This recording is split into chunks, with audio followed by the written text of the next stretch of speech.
తులారాశి చిత్తా నక్షత్రం 3, 4 పాదములు, స్వాతి నక్షత్రం 1, 2, 3, 4 పాదములు, విశాఖ నక్షత్రం 3, 4 పాదములు. ఈ రాశి వారికి ఆదాయం 11, వ్యయం 5.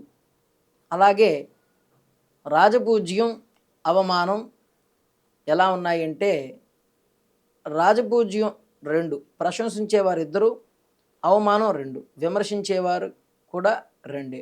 అనగా ప్రశంసించేవారు విమర్శించేవారు సమసంఖ్యలోనే ఉన్నారు. ఈ రాశి వారికి ఈ సంవత్సరం అంతా కూడా చాలా శుభప్రదంగా ఉన్నది. ఈ రాశివారు కష్టించి విజయాల్ని సాధిస్తారు. షేర్ మార్కెట్లో డబ్బులు పెట్టేవారు 1కి 2 మార్లు ఆలోచించుకోవాలి. ఆన్లైన్ వ్యాపారాలు చేసేవారికి కలిసి వచ్చే కాలం. అలాగే ఆన్లైన్లో డబ్బులు వగైరా ఏదైనా సంబంధంగా వ్యాపారాన్ని చేసేయాలి అనుకోని వారికి మాత్రం కొంత కష్టకాలం తప్పదు. బెట్టింగు, జూదం వంటి వ్యసనాలకి లోను కాకుండా ఉండాలి. ఈ రాశి వారికి అటువంటి ప్రమాదాలు పొంచి ఉన్నాయి. ఆన్లైన్లో డబ్బులు ఇస్తాం అని ఎవరైనా కనుక చెప్పినట్లయితే దాని పట్ల విముఖత కలిగి ఉండాలి.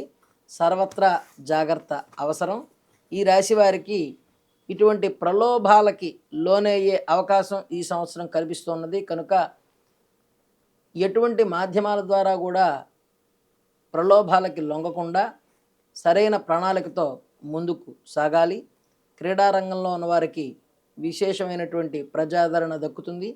రాజకీయ నాయకులకు కూడా అన్ని రంగాల్లో ఉన్న వారికి కూడా లబ్ధి పొందే అవకాశం మెండుగా ఉన్నది.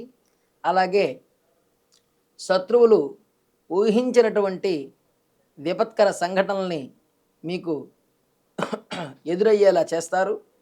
వాటి పట్ల జాగ్రత్త అవసరం. అలాగే మీరు వాటన్నిటినీ కూడా అధిగమిస్తారు. ఈ రాశివారు ఈ సంవత్సరం సాధించే విజయాలు చాలా చక్కగా ఉండబోతున్నాయి.